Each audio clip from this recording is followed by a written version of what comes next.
So, welcome to the Millhouse. We are a social enterprise intermediary, and I'll explain a little bit more about what that is and how that works. Before I continue, I would like to acknowledge the Ngunnawal people, who are the traditional custodians of this land on which we are meeting, and pay my respects to the elders of the Ngunnawal Nation, both past and present. And I extend this respect to all Aboriginal and Torres Strait Islander peoples in any attendance today. I would also like to ask you to take a moment to acknowledge the country where you are and to pay your respects. And I promise not to harm the spirit of the place where we meet, work and play. So the Millhouse is a place where we work with the students of the University of Canberra, members of the community. So we have down in the ACT, we have this innovation community, and the Millhouse is part of this innovation ecosystem. And we're experimenting with new models. And I'm going to unpack in this presentation what a model is, how it works, and how we describe them. We work with charities, we work with not-for-profits, we work with NGOs, as well as the government. And we're supporting philanthropists and other impact investors to get to know you, to get to know the ideas that you're working on. So you're both what we call changemakers in our space. And once you've joined Millhouse, you belong to us forever. It's like Hotel California. We do work with people all across Australia, but obviously our programs are, some of them are face-to-face, so they're for the Canberra community. Having said that, we're exploring what it means to actually link up with lots of other social enterprise intermediaries across Australia. You may have heard of things like ASENA, which is the national association that links in all of the other intermediaries. In New South Wales, we have SECNA, which is the Social Enterprise Council of New South Wales and ACT. And then Queensland has a social enterprise agency as well that really focuses on the impact that's happening in your state. And then what I would like to do is figure out why my pages aren't turning. Come on, little fella. Hey, there we go. What a key part of working at Millhouse is about socializing ideas. And so how our face-to-face workshops and how our programs work is you become a cohort. And in that cohort space, you share ideas with each other, you build trust with each other, and really they become, the people in the cohort become your first advisory touch point. So they will share ideas with you, they will share their experiences with you, and you stand on the shoulders of giants together. So before I jump into the learning part of today's presentation, I would like each of you to just take a moment to tell us your name, briefly share what you're working on, so your passion project or your dream project or your social idea if you've already got something happening, and then what you'd like to get out of today's workshop. So Kerry, can I start with you because you're off mute already, and then we'll go over to Deborah. Yeah, do you want my full name? Whatever you're comfortable with. You can even go with a pen name or whatever you choose. Dazzle us. So my name's Kerry and I live in Browley on the south coast of New South Wales, and my dream project, or my exploratory project really, is to determine whether in fact I want to make one beautiful tent, or which is Indian inspired, or whether I want to use the Indian tent as a production house, and as I want to make tents, and beautiful tents and canopies that also act as an umbrella organisation to support employment of local people in the Eurobodalla on a whole range of kind of, you know, both technical skill and personal and professional development. Yeah. Beautiful. Thank you, Kerry. Yeah. And Deborah, what brings you to us today? So I believe, first of all, I am 100% interested to learn more about the social impact industry in Australia. As you can see, I am a foreigner, so I'm originally from Japan, but raised in Brazil, and then now I'm here in Australia. Yes, so I want to know more about this industry in Australia. I work as a global community manager at Ashoka, and yeah, dealing with time zones right now. Yep. And I also have like two projects, one which is going on, which is it's a project that aims to teach English as a social tool for disadvantaged youth in Brazil, because we recognize that being able to speak English, it's a way to connect different cultures. Yep. But for many, it started to be a way to be even further in the edge, because you miss a lot of opportunities too. And there is also a project that I have just started here in Australia, it is still a dream, which is a project that aims to empower migrants in Australia through phrases, through community. Yes, so pretty much that's it. That's incredible, Deborah. You're already doing some pretty major stuff. And what a journey. Japan to Brazil to Australia. Was there any more countries in there? Yeah, the three. I think that's all. It's enough. I think that's probably enough. That's so cool. Thank you so much for sharing. What's really important about that process of kind of distilling your idea is giving people an opportunity to really understand the motivation or the passion about why you're doing this really difficult thing about making these projects, making these ideas a reality. And that's what we work with in Millhouse. We use your dreams, your passion, your motivation to make the world a better place as the basis for engaging in business, entrepreneurialism, and different ways to innovate across social problems. So thank you both for sharing. Lena, I just want to take a moment to give you an opportunity to introduce yourself as well. So I need to, Lena and I are in the same office, even though it doesn't look like it. I need to mute for just a moment so you don't get feedback. So Lena, can you introduce yourself? Hi, Carrie. Hi, Deborah.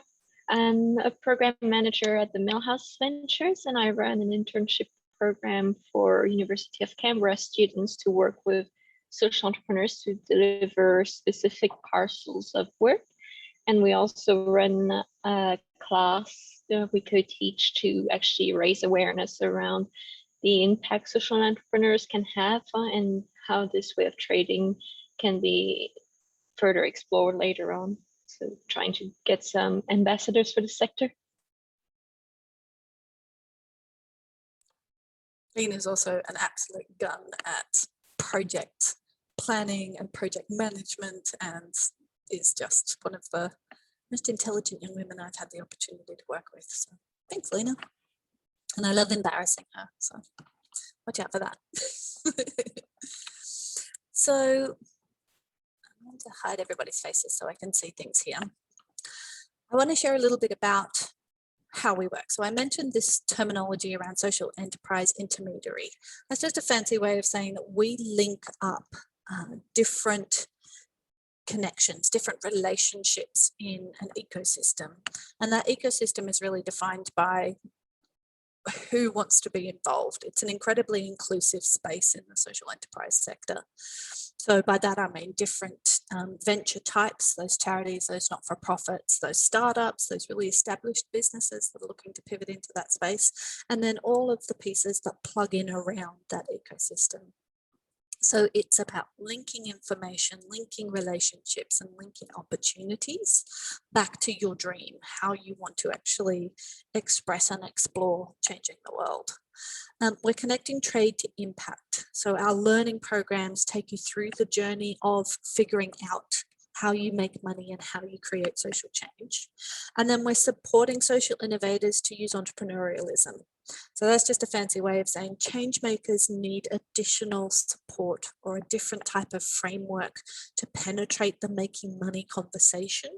And that's mostly because we don't come into these types of opportunities with profit first, or with 10 times return first, or building a tech startup that's going to take over the world and has investors pouring money into it.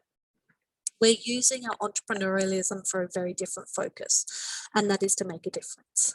You as a social innovator get to choose how that difference is created. We're going to look at that more in this presentation. So our Millhouse Ventures was founded by Cindy Mitchell. Cindy Mitchell is our CEO, and she's a business development expert.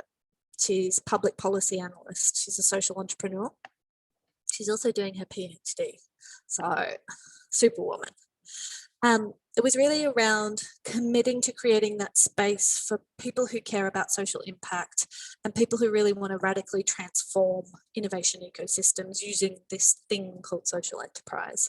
She was our 2020 ACT Woman of the Year. And Cindy's also the chair of SECNA. And SECNA is that Social Enterprise Council, New South Wales and ACT group. Kerry, that's a really relevant group for you. So in the follow-up email, I might put a few links in there so you can really get to know who that mob is. We're committed to using the principles typically associated with business development to tackle intractable social, economic, cultural, and environmental problems. That's a big statement. What we're talking about there is using business to do good, and it's using that framework to really clarify what good is. And I'm going to explore that next up in this presentation. The flagship Accelerator program that we have is a 5-day intensive capacity building program called GRIST. So in that you do a 5-day learning program, and that's really an accelerated journey about how do you scale impact. Before you get to GRIST, there are a couple of other opportunities to help you figure out if you're ready to accelerate. So Millhouse has built this line of options that you have. We'll have a look at that at the end of this presentation. But I just want to reassure you, we don't throw every idea or every change maker in at the deep end. We take you through a process to help you build confidence and to build your knowledge as well. And then my name's Irene Lemon. I'm the Enterprise Development Manager. I'm a social enterprise founder myself. I'm a creative industry, so country music, cowboy and comedian. And I've got 20 years experience as a business advisor. So I work with startups and SMEs, small to medium enterprises, around building really strong foundations in their business so that they can grow, so that they can manage uncertainty, so that they can do fun things like hire people and pivot into new markets. And there's that pivot word, but I think with COVID, we're all familiar with what pivoting is now. And that's kind of where we sit in the Canberra space. Obviously, we have now extended our relationship into New South Wales with SECNA, but Canberra, if you're not familiar with it, has got a very beautiful regional footprint. So even though we talk about Canberra, we're also talking about regional New South Wales and southern region New South Wales as well. So we do come down to the coast. Kerry, you would have met Edwina from the Climate Factory, I hope by now. She's kind of down in your spaces as well. We've got some beautiful social innovators that are doing incredible work who are graduates of our programs down the coast. So there's a few of us around. So at the heart of Millhouse's approach to social enterprise is this thing called a wicked problem. And the reason why we start with your dreams and why you want to change the world is very much around which part of the thing that you are experiencing fits within this problem paradigm. And for a lot of social innovators and for a lot of gristers, it's a challenge to kind of approach the problem because wicked problems are actually quite gruesome. A wicked problem have incomplete, contradictory and changing requirements. So they will move depending on what's happening in community or what's happening in society. And because of the nature of that, it requires solutions that can flex with it. It requires solutions that are experimental. It requires founders and social innovators who can approach those problems with a very credible and structured hypothesis, which we will talk about in a little bit. Because once you've identified the wicked problem that you want to work with and you want to go in and test a solution in it, it's the type of solution where it's going to have an immediate impact. So wicked problems are, they're sometimes really difficult to put your finger on. And for some of our gristers, they might have to iterate through how they describe their problem quite a number of times. So you can see in the diagram here that there are lots of elements that sit outside of a wicked problem. They're really difficult or almost impossible to solve for a few reasons. The first is that they have incomplete or contradictory knowledge about the forces that influence that problem. So if you take homelessness, for instance, it's not just one pathway that leads to homelessness. The state of being homeless is about not having a roof on your head. However, what if you're couch surfing? What does that mean? So there's different ways that that type of problem can be described. There's a number of different people and opinions involved in wicked problems. So there's lots of different viewpoints. There's lots of different ways that the problem can impact on the individual. There are large economic burden, which means that because of the size of that money that's involved in addressing a solution in the wicked problem, there's often not a lot of money left over to tip into the business itself. And then they're interconnected. So it's sometimes referred to as intersectionality. And that's a fancy way of saying that these problems can overlap each other. And it's not that you're doubling up of the problem, it's that the nature of the wicked problem compounds at an intersection. And we saw this with Black Lives Matter movement. So there was racism compounded with gender, compounded with police brutality, that it didn't just build up, but it actually expanded the nature of the wicked problem itself. Classic examples of wicked problems include poverty, climate change inaction, educational disadvantage, homelessness and domestic violence, but that is just the tip of the iceberg. If you're experiencing something, if you're feeling like there's space in your community for a solution that's outside of the box, usually you can track it back to a wicked problem with several forces that are involved. We look at that in the Catalyze program and in the GRIST program. You always come back to the wicked problem. And that opens up the space of, if the problem is so big, how do you start to approach it? Are either of you familiar with the Sustainable Development Goals? Is this something? I just need to see your faces. Give me a thumbs up or a thumbs down.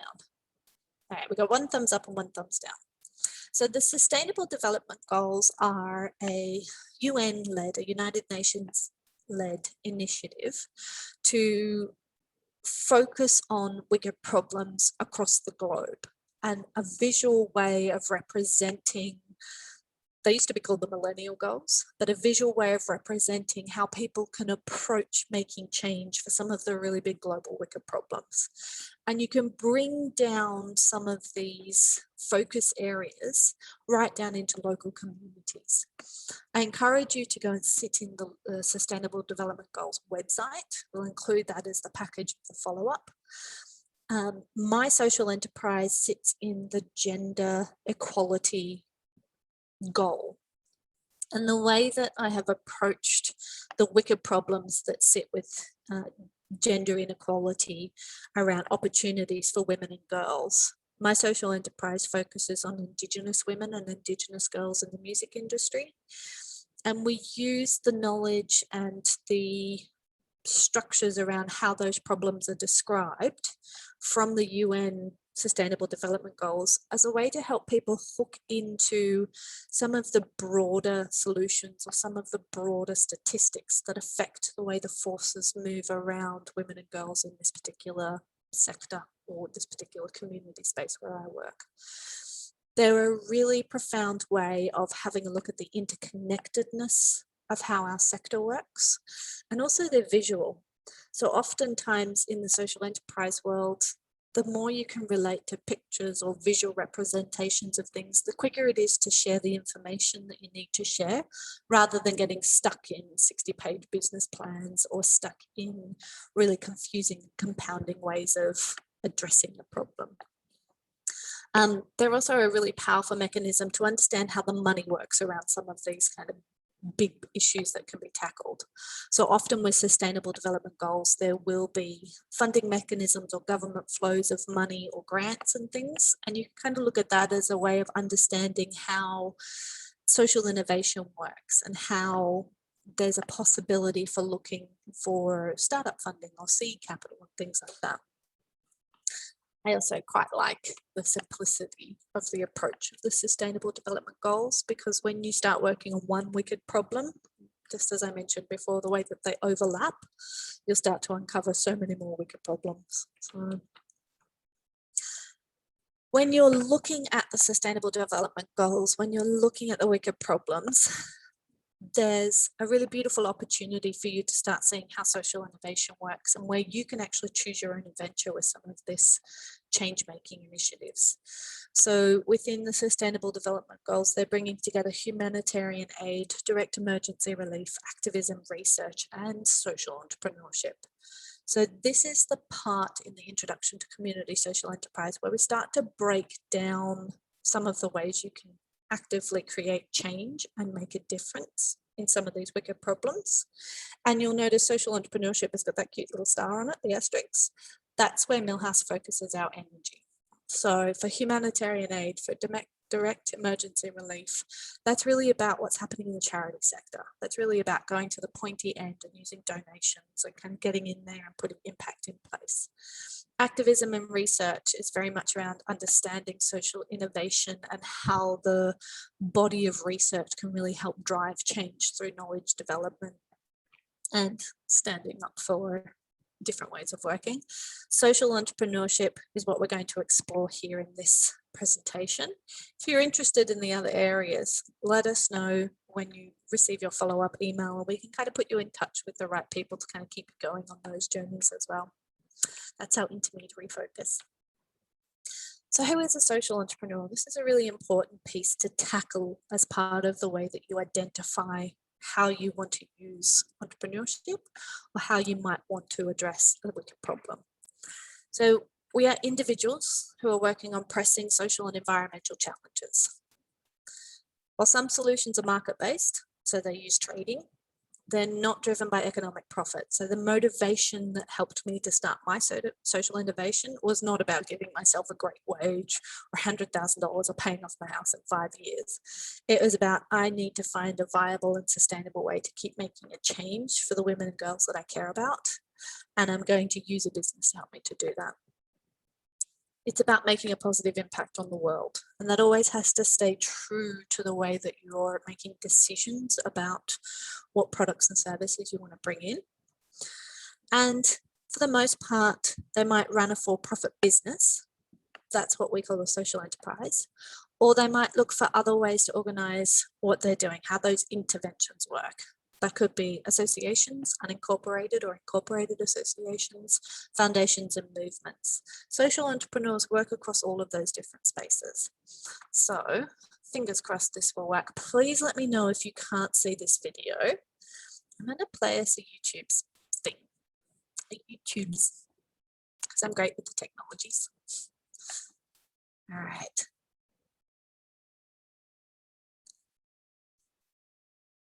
Sound is up. Good? No, I can't No? hear. No. All right. What can you see on the screen, Deborah? I can see the video. I just can't listen to All right. How it. about I stop share? Let's try again. I'll start share. Go there. Go there. What can you see now? I see the same thing, but maybe can you play it? You ready? Yeah. Thumbs up, thumbs down. Thumbs down. What about you, Lena? Can you see anything? I can see this full screen video, but we can't hear the audio essentially. I think you have to allow Zoom to share the sound of the video through the settings.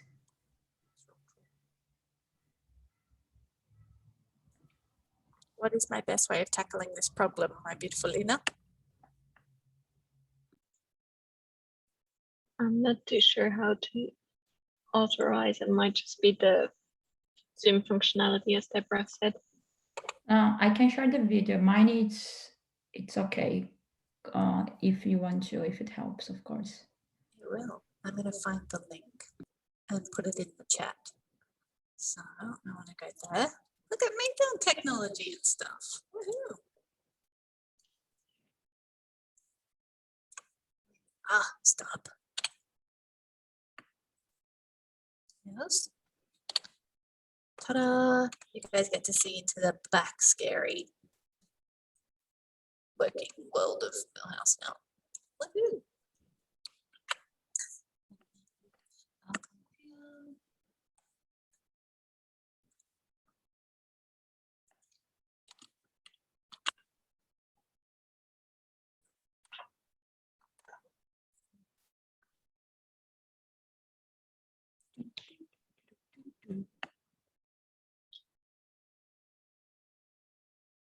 Do I need to give you permission to share anything, Deborah? Maybe, let me try. I'm going to make you a co-host. I'll make Kerry a co-host as well, so she's not left out. Kerry's like, no, don't do that. All right, everybody's a co-host now. So I'm gonna share my screen. Oops, it's very loud.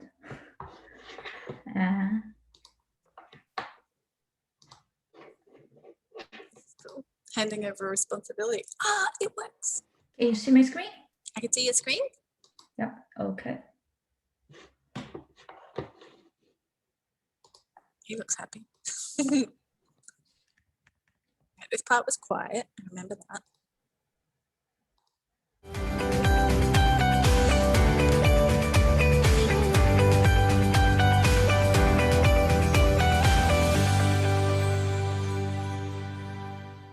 To me, I think the phrase social entrepreneurship is really about all entrepreneurship, right?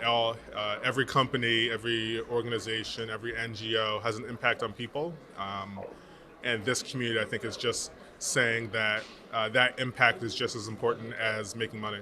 To change or catalyze society, to build a new and better sustainable either economy or social structure or political structure or civil structure, to secure rights for individuals who've previously been marginalized, to incorporate and bring people into more philanthropic or rather financial opportunity that they've not known, to have to be able to participate at a new level. I think it's really figuring out a way to make a difference in the lives of people in a sustainable and a profitable fashion. I didn't know that I was a social entrepreneur until several years ago when someone told me that's what I do. And so I think of it now as people who find challenges in our global society and they use innovation, they use techniques, technology, business in new and innovative ways to create solutions for those challenges. And social entrepreneur for me, it's about changing systems to promote healthful, happy, dignified human beings. I struggle a little bit with social entrepreneurship. I mean, I interpret it as committed social activists who are exploring powerful ways to drive change. So I think everyone brings their own definition to social entrepreneurship, but that's the way I see it. So happy to be here and to meet all that social entrepreneurs because they are a solution giver. They are there. They think about how we can build our communities, how we can bring solutions to the problem that our community are facing, and that's exactly what we do in Benin also with Terre à Terre Benin, and we try to do our best and to be an answer, you know. So social entrepreneurship to me is a different type of innovator that's not afraid to think beyond sort of the traditional status quo. And what they're really trying to do is understand, how do I enable social change in a way that's sustainable and systemic, that really attacks the levers of poverty or injustice, inequality, whatever the issue may be, but they're trying to do it in such a way that their work and their impact will persist long after they're gone. Thank you so much, Deborah. What's always profound to me about watching that video is that the number of different ways that people describe social entrepreneurship. I mean, technically they're all talking about the same thing, but they all come from very different backgrounds and very different experiences. And they're looking at the problem. It always comes back to that wicked problem. It always comes back to the space of how do we make the world a better place for everybody? We talked a little bit about the different ways that social innovation can happen. So in that humanitarian aid space, we were looking at programs about building capacity for people to help themselves and giving direct resources to those people in need. In activism, we're talking about mobilizing communities and advocacy. In research, it's about academics working in universities and other institutions that provide the data and the conceptual framework for change and impact to occur. What was really clear to me in the Skoll Foundation video is that social entrepreneurship is whatever it needs to be in a place where change happens. However, at Millhouse, we go one step further and we look at what What is the trade? What is the goods and services that can be exchanged between people or exchanged between businesses that helps to create that viable and sustainable model? And how do we keep the problem, and how do we keep people at the center of that business? There was that lovely gentleman who was talking about like social entrepreneurship and entrepreneurship are pretty much the same thing. If you're doing good in the world and if you're running a business, you should be thinking about people in the first instance. So I find that a really interesting argument to start working with. The key for me is that when you identify yourself as a social entrepreneur, you're actually walking into a very contestable area. People with different experiences will challenge you on the way that you approach your wicked problem, and you'll be challenged by the way the market operates. And it's about who do you bring into your impact narrative? Who do you bring into your side of the story to help you to extend and expand your impact and scale the work that you're doing? I think it's really important to note that being a social entrepreneur doesn't mean that you have to run a social enterprise. However, that's kind of the space where we start with Millhouse. There's a difference, and exploring that today is part of the process of helping you figure out if Millhouse is the right place for you.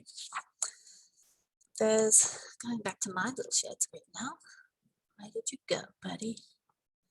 You are. There's a table I want to share with you that might help us to kind of explore a little bit of the difference between social innovation, a social entrepreneur, and an entrepreneur. And this, having this binary, it's a false binary, if I could be so bold as to say, but it sometimes gives you an opportunity to see the difference between traditional business and then where social innovation is taking business. So when we're talking about business entrepreneurs or the old way of doing business, the difference between that model and a social enterprise is we're looking at the difference between capturing a market and being really competitive and bloodthirsty about how much market share you want, how much profit you're going to make, and how you're going to dominate that space. A social enterprise will look at filling a market gap. And when we have a look at community social enterprises and when we have a look at community need, I'll explore that a little bit more with you. We're also talking about changing the world. So this space that happens in a local area, the more you're working in that local space, the more you'll be connected up to other social enterprises that are doing similar work or similar approaches that you want to take. And that local economy feeds into the next level, which feeds into the next level. So we're all connected in that space. Old ways of doing business, or the traditional model, is about building a business to earn profits. Social enterprise, it's about creating sustainable solutions for social change. So the money that you're making is dedicated to the mission. I don't want to go too deep into this table because you're going to get some of this information in your follow-up pack. But for me, the key difference about the way that these two work together is that in the business entrepreneur side, in that traditional model of business, we steal a lot of the stuff that they do well. So there's tools and there's approaches and there's strategies that work in the business entrepreneurship side, traditional way of doing business. We take that because it works. And that's a really important process for social entrepreneurs to get their head around. When something is working, you can use that to inform your own stage of your business startup or your own stage of social innovation that you want to explore. So even though I talk about this thing called traditional business and I kind of put a bit of a meh tone to it, what I love about business is that when it works, it works. The money will not lie to you. And so we, as a social entrepreneur, we teach, and at Millhouse, we teach you how to use the trading model, the business model, the revenue engine, and then purpose fit it or retrofit it so that it actually supports impact. That's an important thing to kind of take away from today. And then where do we find social entrepreneurs? This is a really interesting experiment for you to take away from this workshop tonight. And that's about looking around your community and figuring out who the other social innovators might be. Just like that lady in the Skull video was saying, she didn't know she was a social innovator and a social entrepreneur until somebody told her. This is now the capacity that you're taking away from the Introduction to Community Social Enterprise workshop. With this framework, you can help other people to recognize the work that they're doing as social innovation, cutting edge, building happier futures, building better worlds for us all to to operate in. So social innovation and social innovators are across sectors. So within an industry, there'll be different areas that many of these people will operate. They're also across industries. So one of the big things that we have happening at Millhouse, especially in the GRIST program, is that we're looking for a spread of founders who are working across really disparate fields. And we bring you all together so that you can learn from each other. Because often there's a business model that works really well in one industry that you can bring over to your sector or your industry and start to experiment and explore how it might work in your space. As I said, take stuff that works from somewhere else and experiment with it to see if that experiment, that way that it works, can work for you as well. It's also across different interventions. So just as we were looking at the Sustainable Development Goals and the wicked problems, we were also looking at interventions, programs that actually tackle some of those entrenched disadvantages and some of those forces that affect a wicked problem. And you can look across a problem area and you can see social innovators. I encourage you to connect with them. Look for them on LinkedIn, look for them around your community, because the way that they have tackled this tension between trade and impact, or the way that they have learnt about this problem, will help you to define what you're trying to solve. So you can see here, we've got community projects, helping the distressed. There's an incredible lady called Mongalo Gourmet is her business. Oh no. Suzanne. Were you just about to tell me Suzanne's name? You're very kind, Lena. So Suzanne has a beautiful social enterprise called Mongolo Gourmet, and that started by watching how charities support men in particular who are dealing with the black dog depression.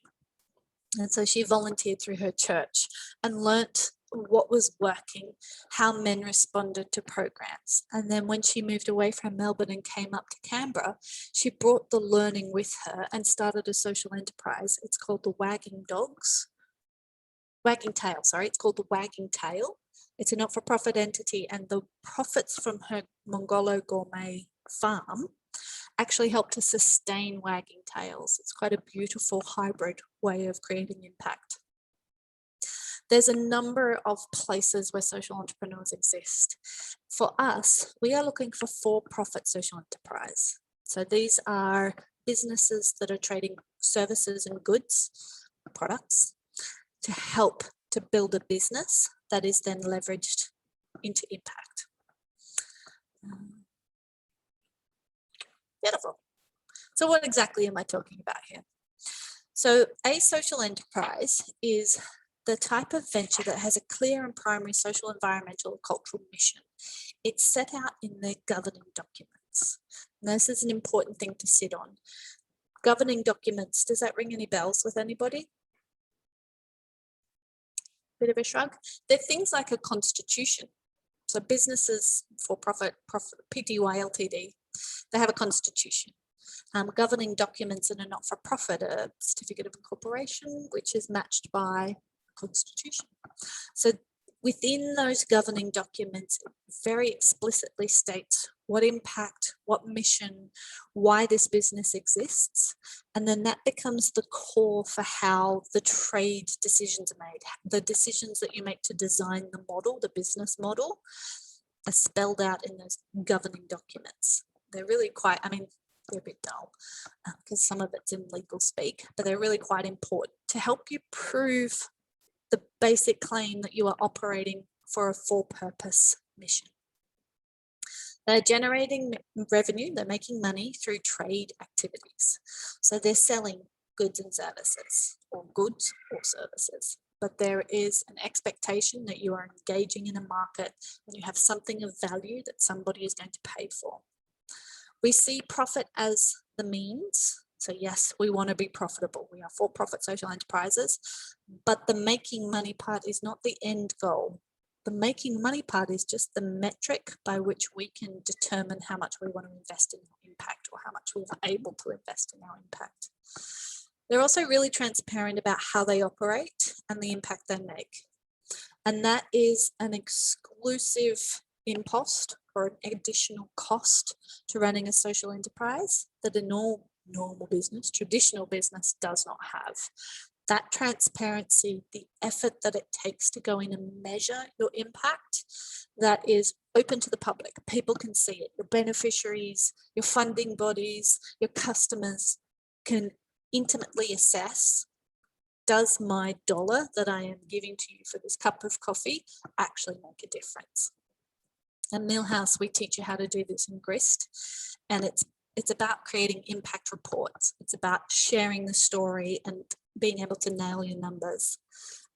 There's things called program logic that will help you to define what that looks like. But the measuring part is really important. The social enterprise exists on the spectrum. So in this beautiful little diagram, you can see on one side we have the traditional nonprofit. That's all about having mission motives, the stakeholder accountability, and your income is reinvested in social programs and operating costs. This is the charity space. Non-profits with income generating activities. If you think about your local arts community, your arts not-for-profit board, they're often selling subsidized workshop tickets and things like that, or performance tickets. And then that money goes back into the arts community or goes back into traditional cultural art forms. Those types of models, again, they're part of our spectrum. They sit within the work that we do to create impact, not a for-purpose social enterprise. On the other side of the scale, we're looking for traditional for-profit businesses. This is a profit-making motive. They have shareholder accountability, not stakeholder accountability. And the profit is redistributed to shareholders. So it's about people investing in that and getting money back, their dividends, their returns. Social enterprise sits right bang in the middle. So the green side is what we call the impact model, and the yellow side is what we call the business or the revenue model. Social enterprise actually brings these two things together. And in that space, there is a tension, because sometimes to make money, the impact model bends. We teach that the impact model works exclusively and as a designed interaction with a trading model. So that tension, it's really clear, you know, if something's going to bend, it should not be the impact, it should be the trading model. Having said that, we also recognize that without profit and without revenue, there is no impact. So if anybody's familiar with Ginger Rogers and Fred Astaire, Ginger Rogers is the female dancer of this incredible dynamic duo. But she does everything Fred Astaire does, but backwards in high heels. And what we're talking about here is Fred is the traditional way of doing business, and it's a very routine way of moving around that space. So there are rules here that happen that help you to create profit. Ginger comes in and says, I will dance this dance with you, but I'm having impact as well. I'm going to do it backwards and with high heels. There is a higher degree of complexity about having a social enterprise. So she is our patron saint because she's fabulous at the dancing. She can make the money, she can run the business, but she's also doing something a little extra special and something a little extra difficult. So I adore her. She's also at 90 still dancing with her grandson, and that's just like, yes, please. I want to do that when I grow up. So as we start to deep dive into social enterprise, recognizing that there's this money side and this impact side, I want to introduce you to the three buckets. Now, the three buckets come from an organization called Social Traders. Social Traders is a procurement specialist for social enterprises. So they exist across Australia, and they accredit social enterprises for procurement with government. So if you're thinking about a revenue stream, this is probably a little bit early for both of you, but potentially, if you're thinking about a revenue stream that involves tendering services to the government, Social Traders helps you to accredit in that space so the government can understand that they're working with a very special type of business. And that tendering process and those relationships are supported by Social Traders. I love them. I think they're pretty cool.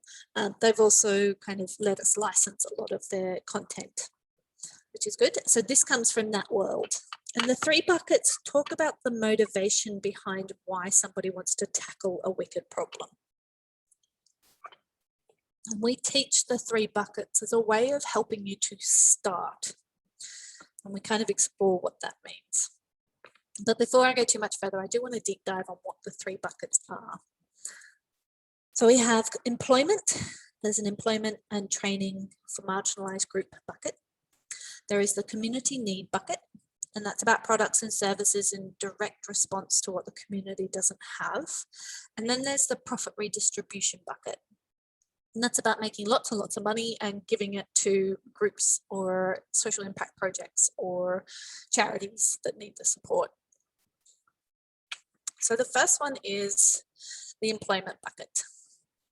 We sometimes refer to the employment bucket as the WISE bucket, work integrated social enterprise.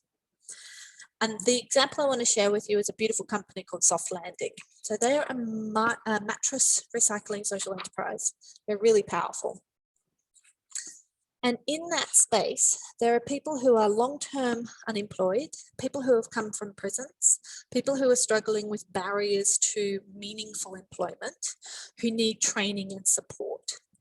And so the trading model, so the business side, is about collecting old mattresses and repurposing them or breaking them down so that the components of that mattress aren't landing in landfill, who aren't taking up valuable space.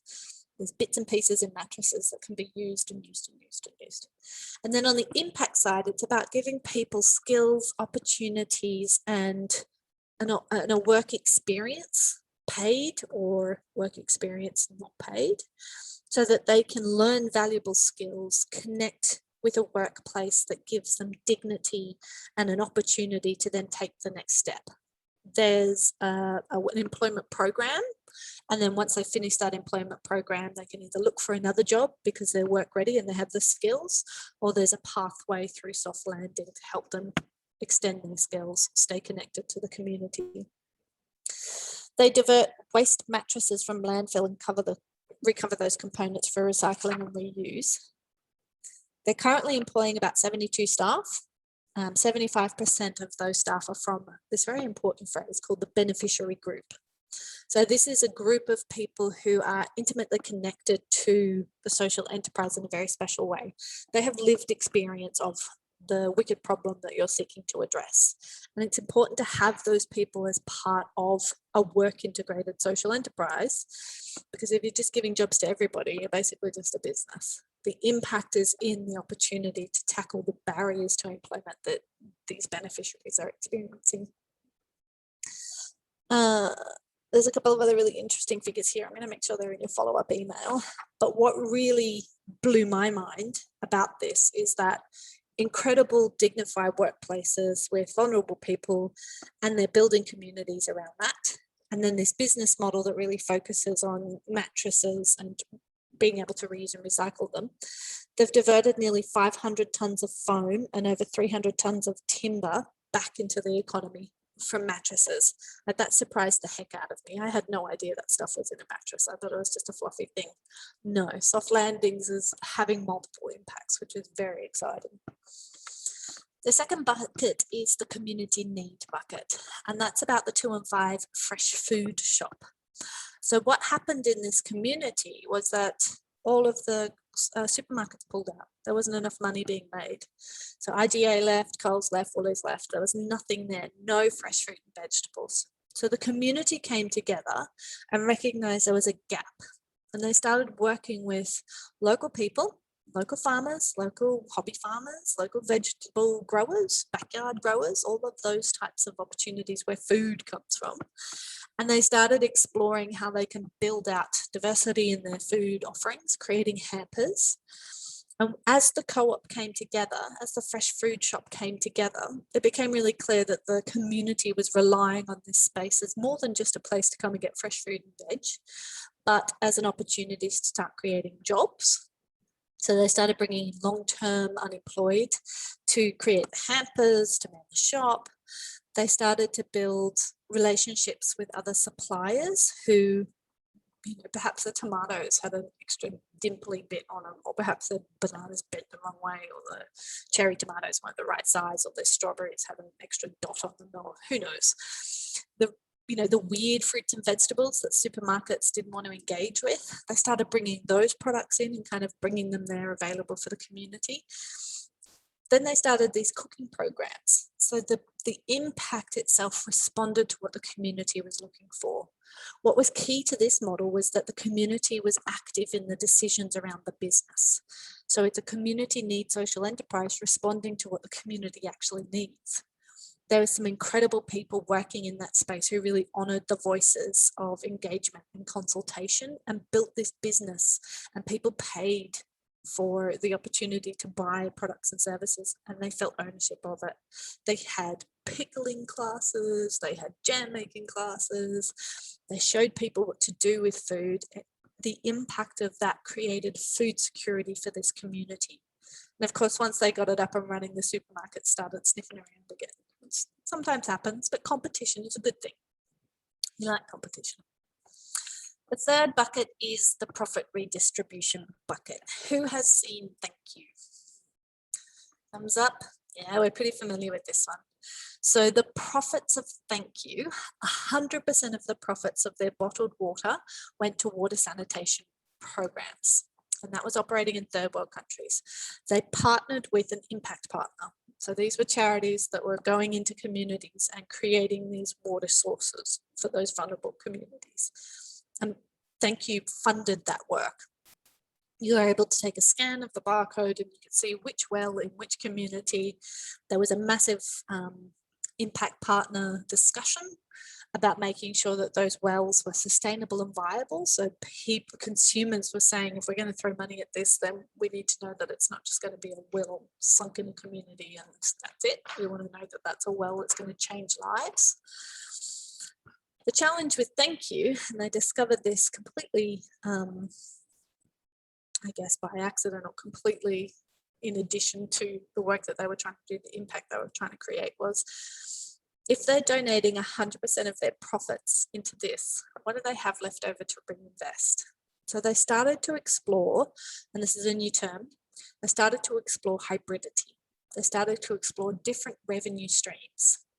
So Thank You is a fast-moving consumer good company, and they exist for consumers to make really impactful choices about where we want to spend our money. For them to go from their 100% profit into being able to reinvest back into the company so that they could do research and development on new products, they had a really beautiful crowdfunding campaign to fund a book called Chapter 1. And the idea of Chapter 1 was both a branding exercise and a way of shifting the impact narrative. So a profit redistribution, if they're being transparent with their profitability, they need to be able to show money going in the right direction.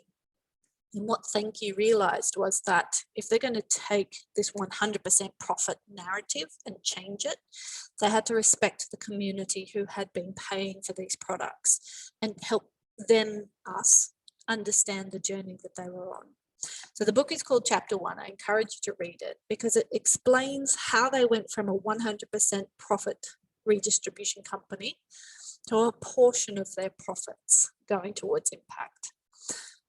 Chapter 1 was a crowdfunded book, and they needed help to invest money back into the next item in their catalogue of things that they were selling to the supermarkets, which turned out to be the baby products. And the baby products are really beautiful. I don't have babies anymore, all my babies are grown up, but the creams, spot on, beautiful quality. The money from the crowdfunding of the book went back into R&D to get the first products line out. And then of course, because they had honoured their relationships with their consumers, because they had skillfully and with dignity changed the impact narrative, the products flew off the shelf. And now they've got hand and body oils. I mean, if anybody's bought hand sanitizer over the last 12 months, you've probably got a little bit of Thank You in your house. The muesli bars, the muesli's delicious. The key to a profit redistribution company is if people are going to pay that little bit extra to make a difference, they need to have a quality experience. So profit redistribution social enterprises not only give their product away, but the product itself is a beautiful, high quality product, because sometimes you are paying a little bit more for it. But we are prepared to pay that little bit extra for some of these products because not only are we getting great quality, but we're getting impact as well. We can make great consumer choices about it. So they're the 3 buckets. And the idea behind those 3 buckets is to help give you a pathway into how you might start your social enterprise. Understanding, and Kerry, you kind of brought up the employing people, understanding that there is a model that exists in our sector called work integrated social enterprise that gives you an opportunity to actually learn from the shoulders, stand on the shoulders of giants, learn from people who have gotten it wrong before, and learn from people who have explored the tension and can give you a little bit of a shortcut through ways that the market might respond. So before we go too much further, does anybody need a break? How's the chicken going, Kerry? We okay? We got a thumbs up. Nice. It's currently now stewing in its juices. So I'm just going to get some water though. That's a good idea. Yeah. Deborah, if you need a little stretch, now's the time to do it. I have to go actually because I have a work meeting to attend, which already started, to be honest. But You'll I'm get looking the recording forward. so you see Yeah. the end. Yeah. Thank you so much. My pleasure. Good luck with the Shoka and good luck with your projects. You'll see my email come through and I'll kind of give you all the links and stuff, but we're here. Yeah, feel free to email me anytime too. Thank you so much for having me. My pleasure. Thank you for coming. See you. Irene, are you, the notes that you're, I mean, there are so many complex terms that you're referring to which are unfamiliar to me, but are you going to be, anyway, I can just let it wash over. I'm usually, I'm going to give you, so when in the follow-up email, you're going to get some of the slides from the presentation that really talk about the terms. Yeah. I'm going to give you a stack of what I call further reading links, but they're like in addition to the consultation email that you received with the links in it. It's like a glossary. It helps you to break down what this is. It's a whole new language. It is a whole new language. And I think that's the exciting thing about the introduction to community social enterprise. Like we kind of hit you a little bit with the whammy. Yeah. People quickly figure out if they want to invest in unwrapping and unpacking some of the terminology, but we also show you at the end how we help you with the next steps as well. Yeah. Did you catch up with Edwina, by the way? I have caught up. And interestingly, I met her, because she's part of my social network, although I don't really know her that well. Although I kind of do. I've had a few conversations. So we met by a river and had coffee, and while we were having our meeting with the dogs, were barking, and then along comes another woman who's an international development worker who's been working in Indonesia and Myanmar for ages. So her and her girlfriend are part of this whole other network. They're working on projects overseas, but so we didn't quite manage to have an extensive conversation, but it was kind of relevant, and I don't know, it's a little bit overwhelming. It is. It's overwhelming, but it's also very familiar because when I did my social work degree in 82, that's how old I am, I did what are you talking about? Exactly. My thesis was on women in management. That was my thesis, and then my placements my social work placements I did were actually really innovative change projects in high-rise flats, and also with a guy called Colin Benjamin, who used to be the futures director of Saatchi and was responsible for managing the Darwin relief disaster thing. And he said, you should work in international development. I went, yeah. It didn't happen. But there's something about what we're talking about which feels like it's a really big arc back to. But, I've done my degree in social work, and then a grad dip in organisational change. So I was an organisational change consultant for 25 years.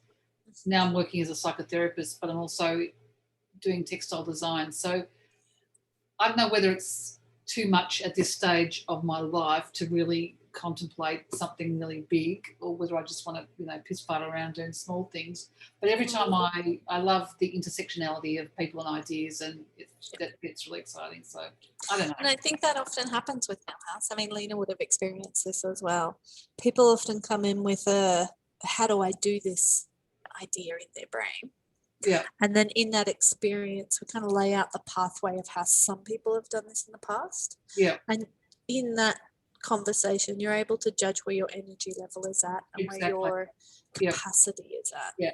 Yeah. What's key to moving through the Millhouse kind of programs or moving through the Millhouse community is you have capacity to take on board the tough stuff. Yeah, because it's really, I can already see I can already see some of the things it's going to take. And there are skill sets that are slightly beyond me at the moment, which is not necessarily a bad thing in and of itself, but it's energy. It's the energy. Yeah. It's the energy. I felt that way as well at the beginning of my social entrepreneurship journey too, Kerry. Yeah. And it is like, it's a really important thing to acknowledge because we can't fix everything. Yeah.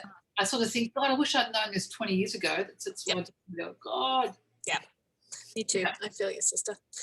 What's beautiful for me is these types of opportunities where there is this information session, there's actually an opportunity for us to get to know each other as well. Yeah. And then I connect you up. I keep connecting you up. We stay connected in the conversations. Yeah. Edwina may or may not have told you that one of the things that she wished she'd had at the beginning of her journey was a team.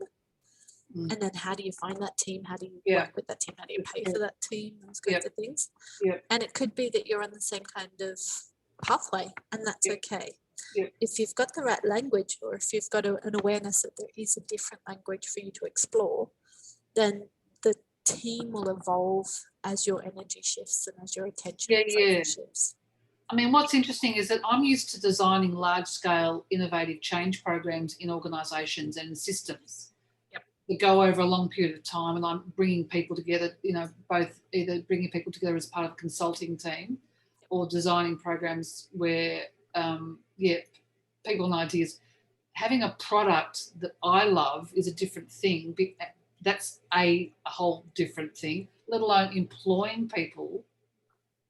That's another thing. It's scary. Let alone capital, that's another thing. I mean, there's just so many, like so I love designing the impact logic, the impact program, the program logic, the theory of change is really going to turn you on. Yeah. The trading side of it's going to drive you bonkers. And a lot of social innovators feel that way. A lot of social entrepreneurs feel that way. Yeah. And that's where Millhouse comes in. We're about capacity and support. Yeah. I think I should introduce you to a beautiful friend of mine. Her name is Karen Horns. Yeah. And Karen has completed the Catalyze for Purpose business program. Yeah. And Karen had exactly the same realization as you. This is the beautiful thing about what happens when we've got a few people in the space together. Yeah. These synergies start to emerge. Yeah. And once you've validated that, there's either healing work that can happen or there's a new conversation that can happen. Yep. And you become a little bit closer to where you want to go with your mission, where you want to go with your ideas. Yeah. It's pretty exciting. I mean, the business side of it is a reality and it is a tension, and I swear. Yeah, that's right. I've been self-employed for 23 years now, so I've been a sole trader. So at the moment I'm going, do I just run, advanced finger painting classes for women in my studio, as well as doing my own work, as well as being a psychotherapist, as well as trying to consult to council, who are very closed shop anyway on some of their strategic planning? Yeah. Or do I go for this other thing? So but ultimately I need to have a salary. So I've got a mortgage, so I've got to we've got all of those additional tensions as well. Yeah. I can't wait to introduce you to more people in our community, Kerry. Right. You're just going to absolutely think the journey that you're on, the decision making process that you're in. Yeah, cool. This is like so many of us are looking at this right in the face. And it's so great that I think women are leading the way with this too. We really are. We really are. I would like to continue with the presentation. I think there's just one of us. Are you okay with that? Yes. Cool. I'm going to go back into my presentation voice. That sounds good. And then, do you mind if we keep this conversation in the recording, Kerry? I think it's really valuable. That's fine. That's fine? Yeah. Oh, you're the best. Thank you, my darling. Yep. All right, so I'm going to put my little facilitator's voice back on now. So, The other fun thing is we're keeping this recording so Lena and Billy can also learn the process of introduction to community social enterprise as well. So there's a few of us delivering it. So they can also laugh at these funny bits. So everybody say hi to Billy. Hi, Billy. She's going to watch this later. All right. So we had a look at wicked problems. We've had a look at the different ways and pathways that social innovation can occur. We've had a look at the motivations and the buckets around how people can start to approach the goal or the dream that the world that they want to change, the vision that they're creating. But what does that look like tactically? So we've been talking up here, concepts and fancy words and mindset and entrepreneurialism. I can't say it now, entrepreneurialism. When it comes down to the nitty-gritty stuff, when it comes down to what you're actually practically going to achieve in a social enterprise, we're looking at ways that this thing called business and this thing called impact come together.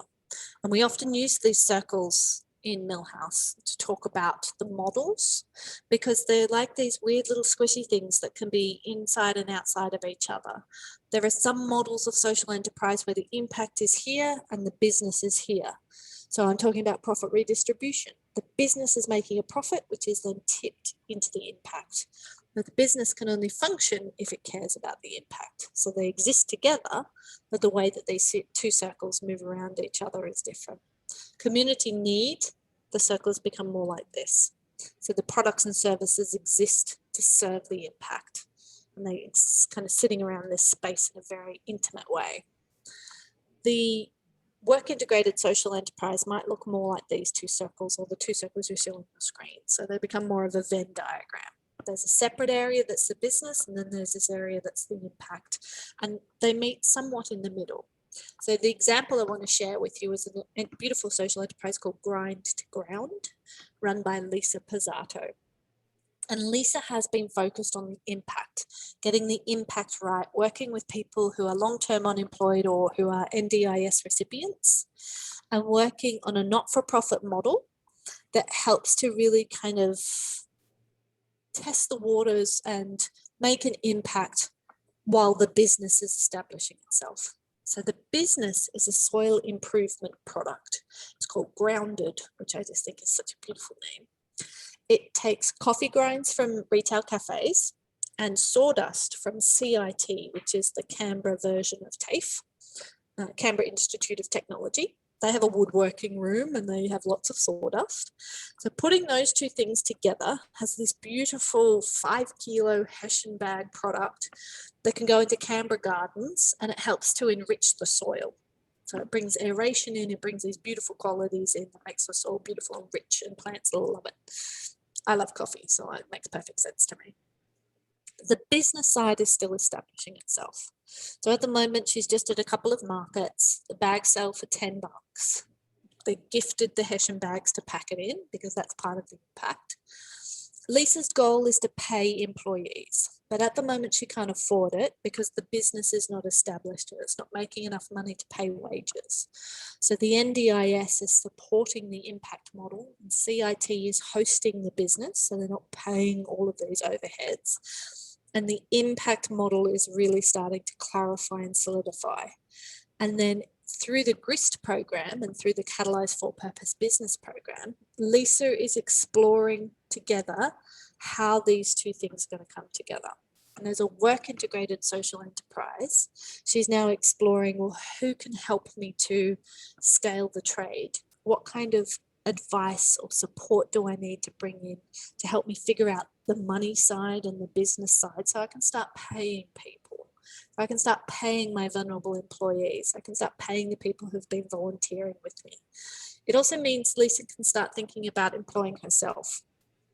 So for the last 18 months, Lisa has been a student at CIT, and Grind to Ground came out as a project that she was asked to do for her community services coursework about how do you actually create change and how do you be entrepreneurial while you're learning these community services skills. And so Grind to Ground kind of emerged as this opportunity, and the impact took off, and there was really early traction on the Soil Improver product because people believe in the impact and they want to support this project. Now she's looking at scaling. Now she's looking at what else do I need to do. So she's in the very early stages of the business. So at the moment, if we could just do a little weird circle thing, there's a big impact circle and there's a teeny tiny little baby business circle. And through experimentation, through design, through using the tools of entrepreneurship, Lisa is exploring how to bring these two things up so that they can support each other, which is really beautiful. And I love circles. Like, circles make complete sense to me. When I'm talking about the tools for entrepreneurship, I'm really talking about lean startup. And this is a bunch of resources and a bunch of tools coming at you now that have been designed by privileged white dudes. They don't have as many barriers to starting a business as other people do. So Eric has really invested in this lean startup cycle and using the methodology of lean. You'll hear this a lot. Lean doesn't mean no money. Lean just means not wasting things. It's not just about not wasting money, but it's not wasting energy, not wasting resources. There's a philosophy that comes with startup about building something that people want to buy. And that's really grounded in the lean cycle. I do encourage you to read The Lean Startup. It is a really useful book. It's not just about starting a business with 10 times a return and tech startup, global takeover stuff. It's really about a thought process that goes into experimentation, iteration, building things quickly. And there's a lot of really beautiful, repeatable, scalable solutions and examples in there that help you to uncover a business model. Now, business models, we spend a lot of time explaining what a business model is in Catalyze and in Grist, and it will keep coming up again and again and again. I like to use the idea of the model of a brain, the model of the solar system, and an actual model wearing some fashion to help to really unpack what a business model is. Those three models are all examples of how things work in reality. So you've seen a solar system before on a little graph paper or a little diorama in a classroom. That's not actually a universe, we know that. But the model shows how those big concepts and how those big planets move around each other. It's not 100% accurate. It's not to scale. But because of the big messy complexity of how those things interact with each other, that model allows us a space to explore visually what's going on with the universe. Fashion models are the same. Like, I'm not going to be boastful here, but I don't have a size 8 figure, yet I love watching catwalk models. They're not even size 8, they're little teeny tiny size zeros, whatever. Their ability to kind of hang the clothes and show me how fabrics move and how fabrics work, I mean, that's so exciting for me. I love fashion. And then the model of the brain, the bits and pieces that come in and out of all that. I don't imagine my brain looks like that. I'm pretty sure I don't have a purple bit here and an orange bit there and a green bit up the back. Yet the model gives me some certainty around there's doctors out there who figure out how these bits interact with each other and what happens when one part's sick and the part's not doing what it's supposed to do. Business models are no different to those models. A business model is a representation of how those different elements of your business work together. We're going to do a little bit of deep dive on the business model canvas. Before we do, I want to show you the lean startup or the lean innovation cycle. So we start at the top with your idea, and then in Catalyze, we're starting to explore what it means to build products or services. So we start with the foundations. We have an incubator program called Catalyze, and that looks at if you're going to build a product or a service for somebody, we're not saying you have to, but if you want to explore this in a friendly setting, we're going to help you to understand your vision, how to articulate your mission, what your industry might look like, and help you to identify some people that you can talk to and say, hey, I'm thinking about building this thing. I don't know what it might look like yet, but can I talk to you about this opportunity that I'm looking at? And it's about establishing relationships with people who might be interested in buying products and services, and to give you your first taste test of what it means to go to market. It's another one of those jargon phrases, Kerry. but it's about helping you to figure out, is entrepreneurship going to be the space for me? And it's a friendly space. And then once you've kind of comfortable with this idea of building products and services, we look at how we measure what that product and service is going to do.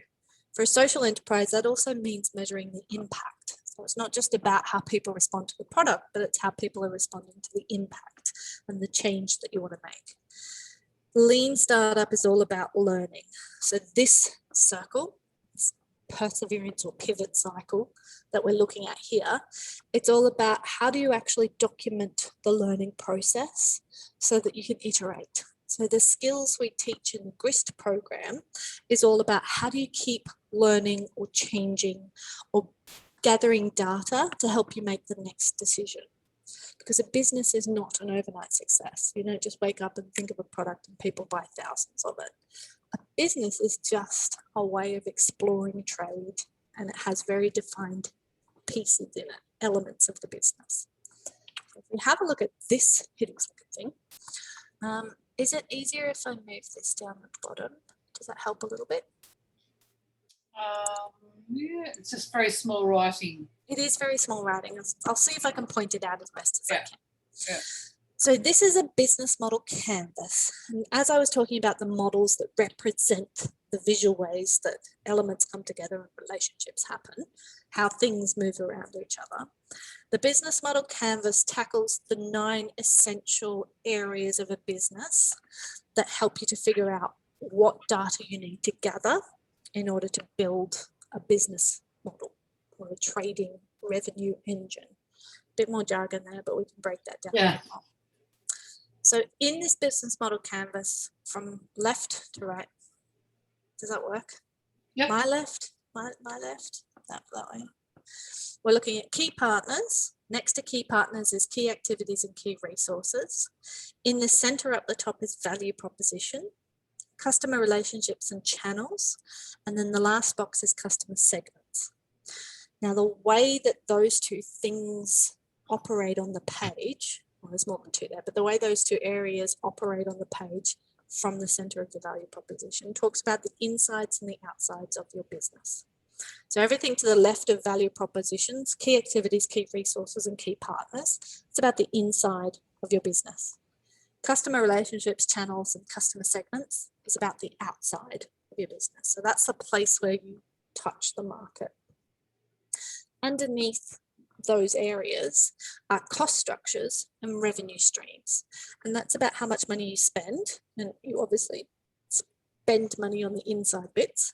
And then how much money you make, which is all about how the market gives you the value that you're asking for. When I start a business model canvas with social entrepreneurs, we always have a look at the value proposition of the trading model first. So this is where you can have a look at your tents, Kerry, and you can think about, well, the value proposition of the tent is this beautiful canopy that sits above children, for instance, sits above in an early childhood centre, for instance. If we look at the customer segments, so the way this model comes together is value proposition and then customer segments. If we look at the customer segments, you can start to populate that with actual early childhood centres. I'm only using this as a basic example. And then as you move through all of the elements of the business model, you start to figure out, well, if I'm working with early childhood centres, they probably can't afford a lot. So would that be enough revenue coming in for me to be able to achieve my key activities, build the tent, employ the people? Maybe not. Just it's how you make design choices about how these boxes start to iterate with each other. When you're doing, remember Ginger Rogers, when you're doing a social enterprise, it's the trading model and the impact model, which is Ginger Rogers. So one of the articles that I'm going to send you as part of the follow-up has this diagram in it. It's supposed to click. Why aren't you changing? Come on, little fella. There it is. So remember how we had a look at the two circles and how the two circles come together, that particular diagram? This is a slightly different way of exploring what those two circles look like. So the blue post-it notes are about the trading model and the pink post-it notes are about the impact model. And what you'll notice on the business model canvas is it doesn't actually talk about products. So you wouldn't put the tent as the value proposition in this one. You would be looking at what's so magical about the tent that people would want to pay for it. And the blue post-it note will be talking about, in this instance, it's talking about great coffee, fresh food, and personal service. So this is a cafe that we're looking at. The impact model is your employment. So what's your employment goal? Jobs for vulnerable people. In this particular cafe business model that we're looking at, we're talking about impact value proposition, which is sustainable employment for people who have been long-term unemployed. So the way that these two things work together gives you an opportunity to start to explore the multiple narratives, so the different ways that social enterprise talk about what they do. The reason why I go from value proposition to customer segments is that the customer segments is actually the way that anybody who wants to understand your model starts to come in. We all understand what a customer is. We are all customers in some way, shape, or form. So by focusing on the customer segment as the way to start explaining your business model, you've already tapped into something that every listener will be familiar with. Customers, oh, okay, we're making money, or customers, oh, okay, there's a market here. I can understand now what's happening. So if we start to break down the commercial and the impact model together, the commercial model is talking about walk by commuters. So it's obviously in a busy area, local businesses, offices, and services. So we're looking at retail and catering options in the cafes, and then regulars. So this business has decided to break down their customer segments as people who come into the shop, people who order the catering menu, and people who are loyal to the service and the quality of the food and coffee. The impact customer segments, I'm not really talking about the beneficiaries here, but they're talking about people who will come in and actually specifically buy from this cafe because they give a shit about giving unemployment, about breaking down unemployment barriers for long-term unemployed people. And they want to buy the coffee because they care. They have so much love and respect for the mission. And these people are ethical consumers. There are other not-for-profits who are looking at catering and including this cafe and the catering menu in their supply chain. They're looking for social procurement customers. So this is government who wants to use this catering service or this cafe opportunity to show that they're also doing good. And then government is actually quite a key part of this model because it also achieves social return on investment for multiple partners. Yeah.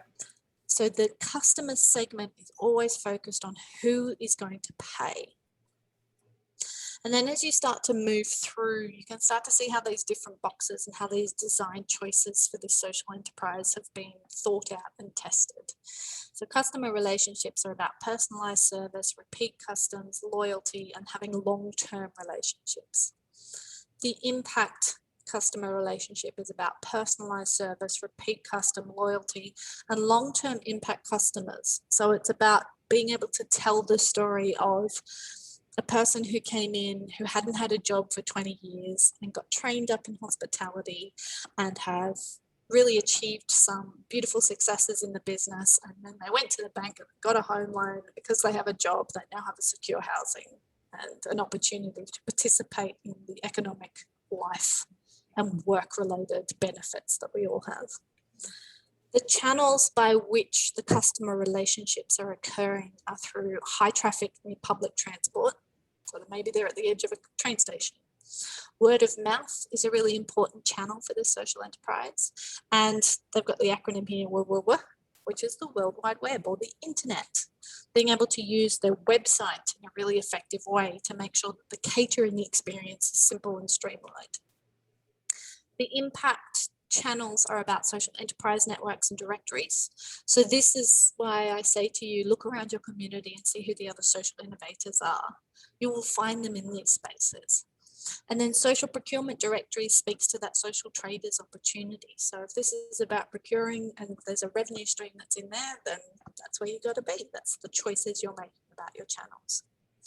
When we start to come over to the left-hand side of the canvas, remember this is the inside work. So in Catalyze for Purpose Business, we spend a lot of time on the insides of your social enterprise. And that's about giving you design choices and confidence to figure out if you can actually deliver what you say you want to do. Now, the beautiful thing about the business model canvas is that this is completely experimental. If you're having ideas and you're putting them on a post-it note on your canvas, you're not actually committed to starting a social enterprise yet. You're still just playing with what is the actual information or data or assumptions that I'm making about this particular idea. And then in that space, you can start to explore, has anybody done this before? How did it work for them? You can ask people in your cohort, I'm struggling with this bit. How would you describe it? Like, there's a really beautiful socialization of your idea that happens with a business model canvas. It's a lot of fun. Hard work, but a lot of fun. So the trading model, again, in key activities is baristaing, cooking and catering, customer service. It's the front of shop and the backroom management. So what happens in the kitchen to actually help it to function. The key activities for the impactors are actually starting to talk about the beneficiaries. So the people with lived experience that are experiencing the impact, the program logic, the theory of change. This is kind of coming more into your world, Kerry, of building these change management systems. So the key activity here is about support and participation activities. So helping people to feel a lot more confident with skills development. Like, that stuff is really hard. So this social enterprise, is part of the way they deliver their impact, is about helping those long-term unemployed to build the skills, to grow in confidence, to actually imagine a different future for themselves. They do activities to help these people navigate that world. And then the support. The key resources speak directly to the key activities. So key resources is a commercial kitchen, coffee equipment. So the shop becomes an asset. Location is a really important key resources. You don't want to be, shoved up the back of some hole in the wall in an alley where nobody wants to walk down because it smells like wee. You want to be in a place where there's footfall because those are the kinds of customers you're looking for. The brand is a really important resource to help you tell your story and to help visualize the impact that you're having. And then the staff. Staff are a very important resource for a work integrated social enterprise. So they have to feature in how this business model works. The key resources to really help land the impact is around supporting the expertise, supporting the staff, and the impact brand. So how the trade and the impact actually come together. The expertise and the staff are additional resources that a traditional cafe, quite frankly, they don't have to give a shit about. However, if you're going for ethical consumers, you need to make sure that there's ethics baked into your model. Partnerships is where a social enterprise really comes alive. So the hesitancy that some social entrepreneurs or social innovators might feel is about trying to tackle all of this stuff by themselves. Yeah, it's a big one. You know it. This is where the overwhelm is coming from. Edwina went through exactly the same. I can see all the elements that are required, and it's complex. Mm-hmm. So what we teach at Millhouse is community social enterprise. And it's about recognizing that not one person is going to fix this. Not one person is going to, superhuman effort. I know one incredible social entrepreneur. And when she started looking at this, she was like, but I'm doing all of this by myself. And then when we started to unpack her impact mission, it became really clear that the community was her key partner. And she just organically, intuitively brought in volunteers from the community to help her with every other element. That's what I'm hoping, because I'm I've not been here for 6 years. I'm pretty well networked. I just think of all these different people I can bring in, and those that I don't know yet, but I know that I can bring in. It's just, I'd be doing that. Come in. But then you've got to actually induct, support, train. Yeah. Well, this is where that journey starts for you, Kerry. Like, if you can articulate how these boxes work together, and if you can express that overwhelm to a really trusting group, like Edwina has been through this experience. Yeah. She tried to do this with the Climate Factory all by herself, and it was exhausting. And it's lonely. Yeah. Social entrepreneurs don't operate like that. We don't operate in a vacuum. Over in the traditional business model world, it's called a heropreneur. You can see the disdain in my face. It's the lone wolf. I'm a single person. I can do everything. I'm never wrong. Yeah, patriarchy. Yeah. Yeah, it's a patriarchal model. It's a capitalist patriarchal, toxic masculinity model. It's a complete fallacy. They have to, like, we operate in commune with people. So social entrepreneurs recognize this. So key partnerships is where it comes alive. What helps you to establish an entrepreneurial pathway, what helps you to establish a startup, is being able to support the key partners to understand the model. So you need to design the model first. And if you can do that intellectually using concepts in the business model canvas tool, yes, it's overwhelming, but it's just post-it notes on an A3 bit of paper. Then you take it to the field. So we call this field work in Catalyze for Purpose business. And it's about taking the model out and socializing it with your identified key partners. So in this particular model, the coffee distributor, the drink distributor, the local chamber of commerce, they became key stakeholders in this cafe. They gave expertise, they gave advice, they gave free fridges, they did a really great deal on a coffee machine. I got a beautiful friend out at Yass. His name is Daniel. He has 6-8 coffee roasters, and they are a profit redistribution enterprise. There are some incredible venture capitalists and impact investors and really amazing business community that operates out there that come in and help Daniel to figure out what's the best way to go. Yeah. And so that level of expertise and that level of resourcing for the trading model, those people are there. They want to give their love for this. The impact partnerships can be a little bit more challenging to help explain the business model too. So you have to put a little bit more thought into how you're going to approach these guys. They're not-for-profit partners supporting people with disabilities, so they have additional pressures. Like they'll want to be looking at this model going, yeah, but who's going to pay for it? So that's why the trading model becomes so important, because you are able to then illustrate, well, I think it's going to work like this. These are the businesses that are going to be involved. These are the advisors. Social Enterprise Alliance, that's that SECNA group that I was talking about that is particularly relevant for you.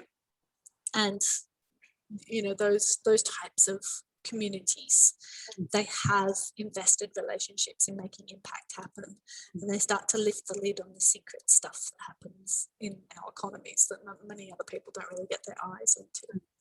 And then there's social investors, impact investors. The beautiful impact investor that Millhouse gets to work with the most is actually a bank. They're Social Enterprise Bank. They're called Service One Alliance Bank. They have incredible programs and products for social enterprises.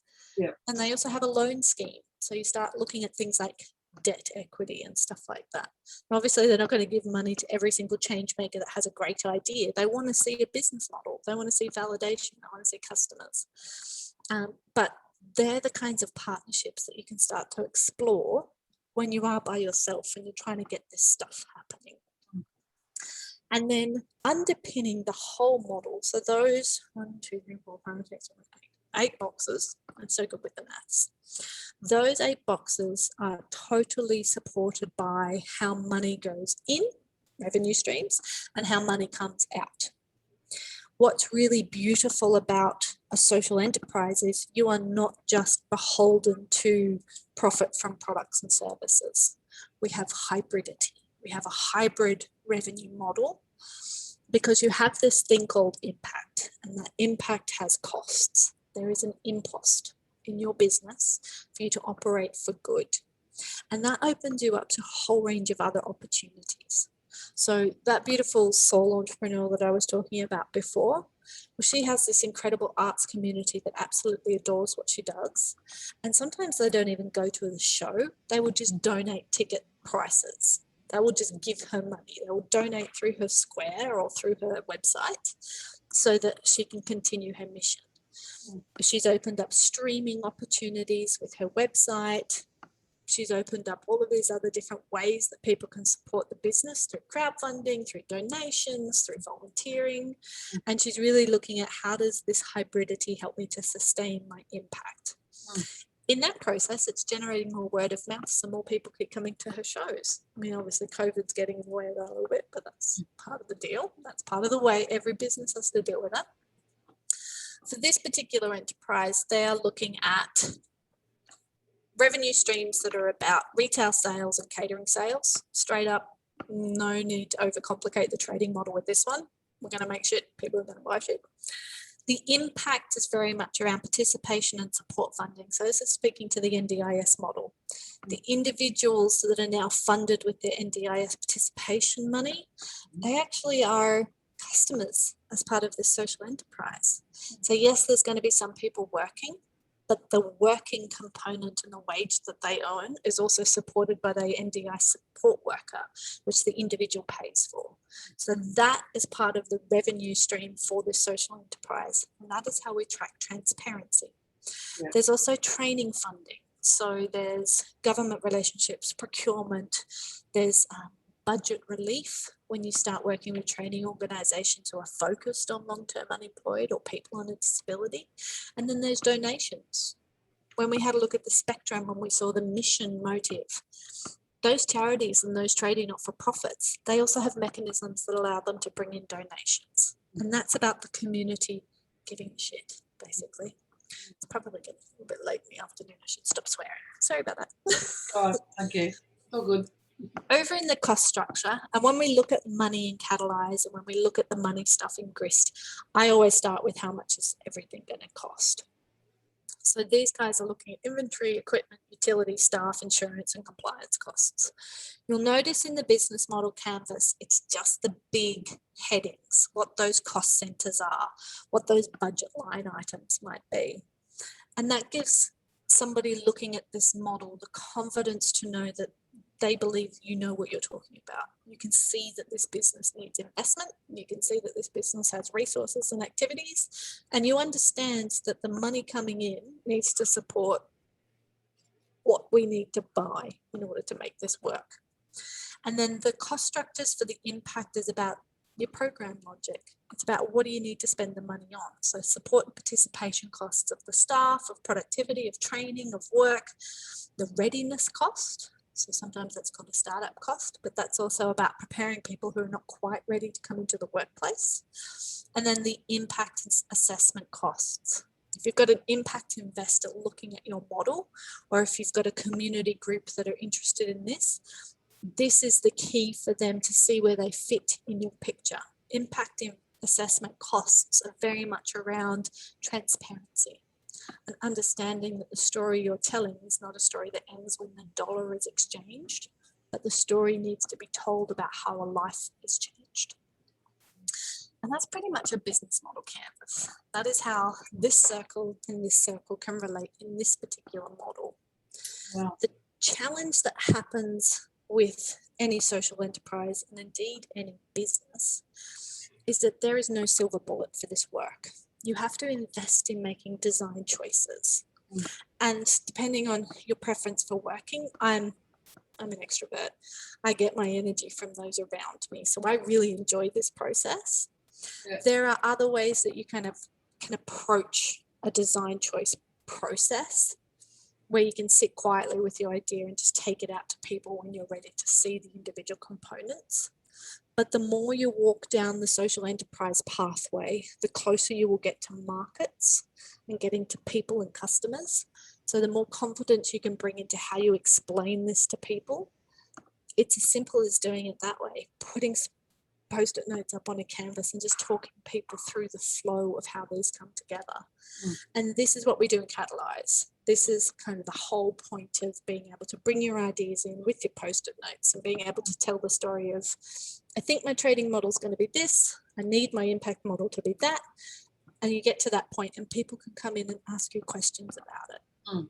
Often what happens when we're communicating our ideas is what we think we're saying is not the message that they're hearing. So this is a part of that process of socializing and being able to build your confidence about talking about customers.